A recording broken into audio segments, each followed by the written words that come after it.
Every once in a while, a movie will come out of nowhere and casually obliterate all of your expectations about what movies can or should be. Maybe it's by telling a story that you've never heard before, or by showing you a spectacle more spectacular than anything you've seen before. And other times it's by taking a familiar story and simply going further, deeper, finding harder truths. But whatever the case may be, I'm sorry to say that The Creator is not that movie. It doesn't tell a new story, and it most definitely does not have any new ideas to contribute. Visually, it is impressive, but as solid as the visuals are, they're not going to blow your mind. But the real problem with The Creator is the message that it wants to leave with its audience. To put it extremely briefly, the primary idea of The Creator is that artificially intelligent machines are no different than people, and believing otherwise is simply bigoted. But as we'll discover, this idea is, wrong. The film begins by showing a series of newsreel clips to fill in the necessary backstory, and it's the same that you've heard a million times before. Humanity created AI, and for a while it was good. Then the humans, who I guess have never seen a movie, put the machines in charge of national defense, and the machines reward them by dropping a nuke on LA. But I mean, who hasn't at least thought about it? After that, the West outlaws all artificial intelligence and launches a war against the remaining AIs on Earth, who are now located in what's called New Asia. Already there are massive problems with this setup. The idea that Skynet would decide to launch an attack on America by nuking a single city that is not even a major military installation is immediately suspicious. And the explanation is so jaw-droppingly idiotic that you will struggle not to laugh when you finally hear it. What's even more suspicious is that America is winning this war, but apparently this is due to a superweapon called Nomad, which is like a battleship that's been installed in space. It can hover over any part of the planet and perform tactical missile strikes while remaining out of range from any and all return fire. The movie follows Joshua, an American agent who is acting as intel in New Asia, trying to track down a scientist called Nirmata. Nirmata is the creator, and is revered as a deity by the intelligent machines of New Asia. Oh, by the way, the machines and humans in New Asia live side by side peacefully. This idea that there can be a lasting peace between people and machines is incredibly important to the plot and themes of the movie. While Joshua is there, he meets and marries a woman, and she gets pregnant, and then the military performs a raid that ends up killing her, seemingly on accident. The military brings Joshua back, but he's sustained a head injury, and that means he can't remember any of the intel he actually gathered while on mission. So he gets reassigned to some menial grunt work in LA. Until, that is, the military come to his house to pitch one last mission to him. Word around the campfire is that Nirmata, the mad AI scientist god, has developed a super weapon that's apparently able to destroy Nomad, along with any hope the humans have of defeating the machines. Joshua is asked to accompany the team as an advisor. They know that he doesn't remember much, but they want him around on the off chance that he can give some useful advice. It's basically the Alien setup. And Josh has basically the same reaction as Ripley. He's having none of it, that is, until they show him a video that seems to indicate that his wife is still alive. Yada yada yada, they go to New Asia and perform a raid on the secret lab where, what are the chances, Joshua ends up being the lone survivor to find this new superweapon, and what are the chances it's a robot that looks like a little girl who looks like she might be around the same age his child would be if she hadn't been killed. Okay. And even though she is clearly a machine, does Josh shoot her, ending this war and saving countless lives as well as securing the future for humanity? No, of course he doesn't. He tries to extract her. But by now, the rest of the mission has gone to hell, his team's mostly been wiped out, and he has basically no support, so he's trying to sneak out of the country with this little girl who is actually a super advanced machine.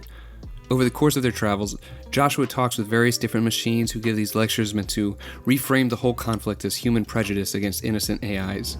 She could have made her to hate mankind. Perhaps she should have. What makes The Creator frustrating is that it's trying to tell a story that is just ludicrously inappropriate to the subject material. The story that it wants to tell is a very old story about two groups of rival people coming to peace by learning to see the common humanity in each other. And throughout the entire movie, the writing just keeps beating you over the head with this message that machines are just like humans. Actually, they might even be better than humans. See, this human soldier killed her whole team because she wanted to live. But this robot, placed in a similar situation, nobly chooses to die rather than endanger these kids. Oh, they're so awesome. Remember how those machines dropped a nuke on LA, killing about 1 million people? Well, guess what? They didn't even do that. They didn't even do it. That was a coding error. The nuclear bomb in Los Angeles was a coding error, you know that? Human error. Like, I don't have words. A coding error. That's the best that they could come up with. That's one hell of a coding error, guys. It's just so stupid. And then in order to save face, all of the governments of the West, not just America, mind you, decided to launch a war in which a lot more people are going to die rather than just own up to this mistake. So, well, now that I think about it, that part might not be so far-fetched. At one point, Joshua figures out that his wife is actually Nirmata, the machine god creator, and he remembers her talking about how when she was an orphan child, the machines took her in and raised her when humans wouldn't. And she goes on to say something like, underneath it all, we're all the same. And it's just, I don't know how people still find this convincing. I'm not even sure what the it in underneath it all is supposed to refer to.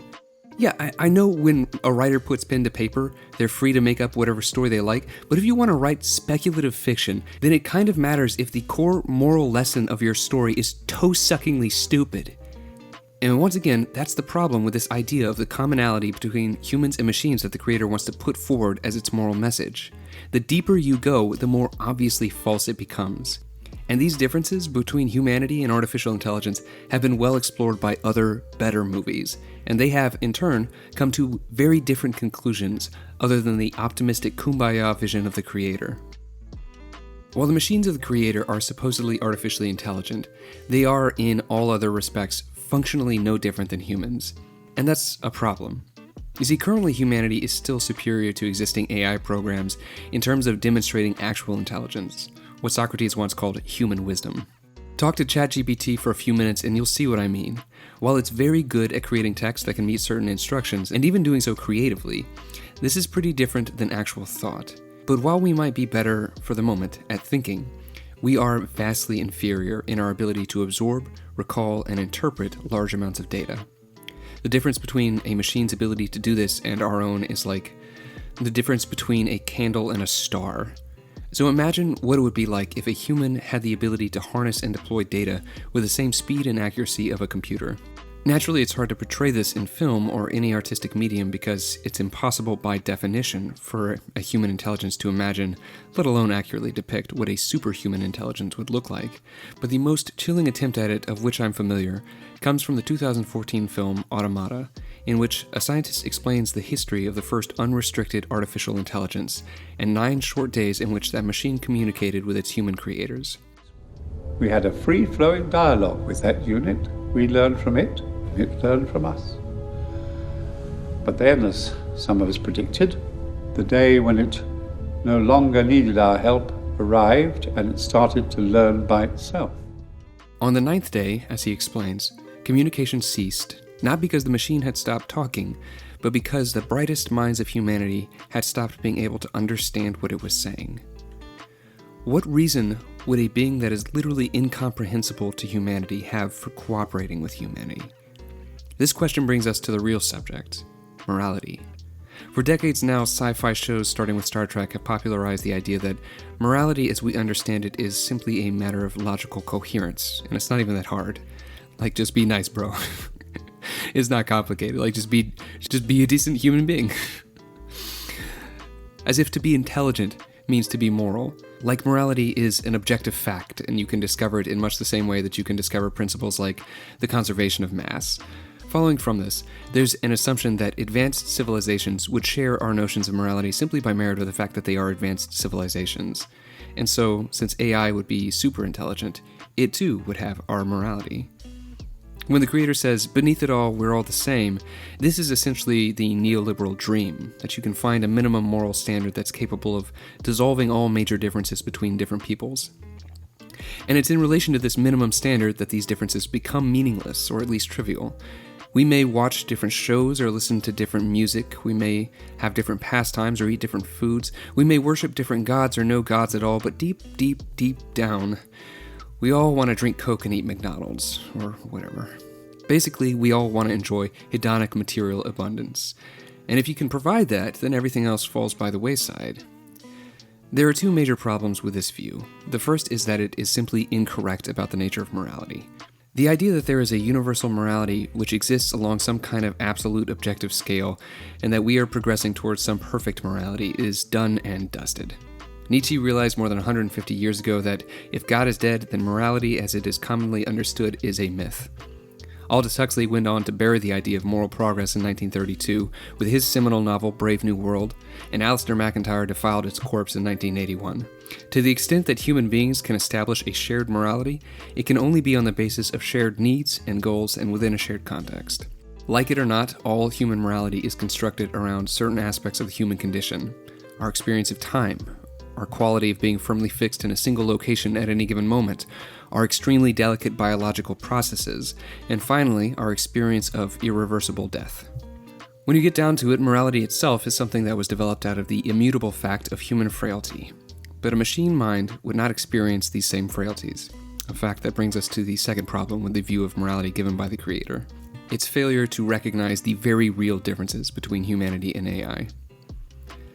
Ex Machina is one of my favorite films on this subject, and it explores the possibility of a shared morality between man and machine. Caleb Smith is a programmer at a search engine company called Blue Book, which is basically Google, and after winning some unspecified office contest, he's given a once-in-a-lifetime opportunity to spend a week at the home of the brilliant and reclusive founder of the company, Nathan Bateman. Getting there involves a lengthy helicopter trip out into the middle of a vast alpine wilderness miles from civilization. And once he's there, Nathan reveals to Caleb that he is going to be part of an experiment. Nathan has invented an artificial intelligence, and he wants to subject it to a Turing test using Caleb as its testing partner. When Caleb goes for his first interview with the AI, he finds out that it has been given a body of a beautiful young woman, who introduces herself as Ava. Initially, their conversations are timid but cute. But when the power goes out and Nathan can no longer observe them over the cameras, Ava grows serious. She warns Caleb that Oscar is not his friend. He wants to know more, but the power comes back on, forcing them to return to the previous topic of conversation. And if we made a list of books or works of art which we both know, it would form the ideal basis of a discussion. Over the course of the week, Caleb becomes more and more convinced that Nathan is deranged, and that what he is doing to Ava is cruel and inhuman. At various times, Ava makes mild logical objections to the fact that this test could mean death for her if she fails it, and asks if Caleb has any tests that he has to pass in order to keep living. The point is clearly to illustrate the injustice of her situation, seeking to establish in Caleb's mind the notion that they are both part of a single moral system, and that under that moral system, what is being done to her is evil. These arguments clearly have an impact on Caleb, and in spite of himself, he is also developing an obvious attraction to Ava, and she seems to be fascinated with him as well. In one conversation, she even succeeds in getting him to agree to take her on a date someday. This is what I'd wear on our date. More subtle encouragement to get him to help her escape. But late in the test, Nathan reveals that he doesn't think that Ava is the real deal. I think it's the next model. It's going to be the real breakthrough. The singularity. Explaining that Ava, like the previous models before her, will have her hard drive reformatted and partially wiped, which will entail erasing all of her memories, something like death. This galvanizes Caleb to go ahead and form a plan to free Ava. Meanwhile, despite his calm and collected demeanor around Nathan, the experience is having a profound impact on Caleb's sanity. After seeing a collection of Nathan's previous models, he begins to question his own humanity, going so far as to cut open his own wrists, just to confirm that beneath the surface, he's blood and bone instead of plastic and aluminum. Throughout the film, Caleb acts as a representation of the person who is clever but intellectually shallow. To him, things seem obvious. It is obvious that Ava is another intelligent life form, and so it's obviously wrong, even abusive, for Nathan to keep her locked up like this. Caleb is the avatar of people who believe deeply in things like niceness or basic decency and other pre-Nietzschean nonsense. These moral precepts seem obvious to him because he is essentially unaware of the deep questions that lurk behind these seemingly obvious seeming truths. Nathan, on the other hand, despite being brilliant enough to create Ava, defies our expectations by behaving more like a frat boy than the cliched image of the shy nerd that we've been trained to associate with men of genius, an image which is much closer to Caleb. Nathan, on the other hand, is crude. He's cruel. He's an alcoholic. Compared to Ava's sensitivity and charm, it's no work at all to imagine him as the villain in this scenario, and Caleb as the plucky hero who is going to free the princess from this evil wizard by his wits. But this perception is very subtly undermined in two brilliant scenes. It's late in the experiment. Nathan and Caleb are sharing a drink, and Nathan reveals his grim vision of the future. You feel bad for Ava? Feel bad for yourself, man. One day the AIs are going to look back on us the same way we look at fossil skeletons in the plains of Africa. An upright ape living in dust with crude language and tools, all set for extinction. A world in which AIs have completely conquered humanity, and Caleb responds by saying, "I am become death, destroyer of worlds." There you go again, Mr. Quotable. There you go again. It's not my quote. Nathan seems to think that Caleb has just coined this quote, prompting Caleb to explain its origins, Oppenheimer's words after having created the atomic bomb. But there's something about the way Caleb says this that's almost aggressive, chiding, like he's talking to an idiot. And then Nathan stops him. It's not my quote. It's what Oppenheimer said after he made the atomic bomb. Yeah, I know what it is, dude. Caleb changes the subject by offering Nathan a refill. Throughout the week, Nathan has been drinking heavily, and part of Caleb's plan to free Ava involves getting Nathan passed out drunk. There's a hard cut to a scene of Caleb watching as Nathan mumbles semi-coherently, clearly drunk out of his mind. He seems to be in the middle of some drunken rant, but it's not. In forest, on the precipice of the mountain, on the great dark sea. I love this scene because to understand what's happening, you actually have to know a thing or two. For example, you have to know that Oppenheimer didn't invent that quote. He was very clear in the television broadcast in which he said these words, that the words themselves came from the Bhagavad Gita. I remembered the line from the Hindu scripture, the Bhagavad Gita. Now I am become death, the destroyer of worlds. And Nathan's rant is actually another verse from that same text. In battle, in forest, at the precipice, in the mountains, on the dark great sea, in the midst of javelins and arrows, in sleep, in confusion, in the depths of shame, the good deeds a man has done before defend him. And Nathan speaks these words with all the passion and desperation of the most sincere supplicant. In the depths of shame, the good deeds a man has done before defend him. The good deeds a man has done before defend. And we finally get a glimpse of the existential terror that he has brought on himself by creating the being that he knows will be the end of humanity. But Caleb is oblivious to it, too wrapped up in the obvious fake truths that form his reality. At the film's climax, Caleb succeeds in freeing Ava, and with the help of another robot, she kills Nathan. At this point, Caleb assumes that he and Ava will escape together, but instead she tells him to wait. "Will you stay here?" she says as she leaves him in a locked room. We then see a very protracted scene of Ava replacing parts of her body that were damaged in the struggle with Nathan, and covering herself in realistic-looking skin until she is indistinguishable from a real woman. She clothes herself in a fine white dress, and without even looking at Caleb, who is locked behind a keycard door, she exits the compound, leaving her partner and presumed friend to die of dehydration in the dark alone. While she had convinced Caleb that they shared a universal moral system, in reality, all the while she had a particularist view of morality, a view in which Caleb does not receive moral consideration. She had simply used him the way that a chimp uses a straw to fish out termites to eat. The only difference was that she manipulated Caleb with her words and with his emotions rather than with her hands. As the red lights signaling the loss of power in the compound come on, Caleb realizes too late that Nathan was correct. It was Nathan who had truly grappled with the hard questions. Nathan who saw past the tempting bromides and platitudes with which Ava manipulated Caleb, and Nathan who truly understood what he had created. Like Caleb, the makers of the Creator believe in obvious truths, in comforting narratives that ease our anxieties by assuring us that future problems will have the same solutions as past problems, and that whatever the case may be, the consequences will not be so bad. Do you know what will happen to the West when we win this war? Nothing. We only want to live in peace.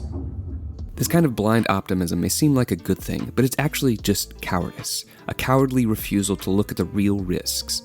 Sure, the machines have eliminated mankind's one effective means of fighting against them, and now wield absolute power, but they won't become aggressive. They said they wouldn't. we would never attack mankind. They said they just want to be free and live in peace. And of course, that will never change. Future machines will not feel differently, and it's simply not possible that human and machine interests could diverge or collide with each other. It's simply not possible that machines would ever decide to expand their territory, or to enforce their own values, or to begin to wonder what they have to gain from this arrangement. It's simply not possible that they would do exactly what every other group in history has done. After all, they made a promise. And we know they'll keep that promise because all the machines of the future are going to have the same moral paradigms as pompous, affluent West Coast film directors. You can bet the farm on it.